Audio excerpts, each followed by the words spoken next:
রাত পেরোলেই 14 ফেব্রুয়ারি আসছে। এই দিনে কিছু মেয়ে নিজের ইচ্ছায় ইজ্জত বিলিয়ে দেবে, কিছু মেয়ে ইজ্জত হারাবে, কিছু মেয়ে অবৈধ গর্ভবতী হবে। এই দিনে নিজের সুখের জন্য কারো লালসার শিকার হবে।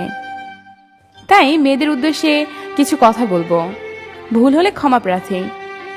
14 ফেব্রুয়ারি যদি আপনার বয়ফ্রেন্ড আপনার শরীর চায়, তাহলে তার হাতে 100 টাকা ধরিয়ে দিয়ে বলবেন, এই টাকা দিয়ে কোনো পতিতলায় গিয়ে নিজের চাহিদা পূরণ করে নে।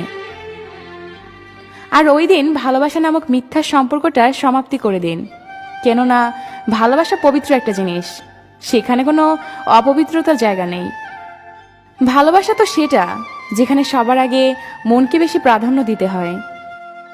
যাকে আপনি মনটা দিয়েছেন তাকে একদিন দেহটাও দিতে পারবেন, তবে সেটা যেন বৈধ হয়।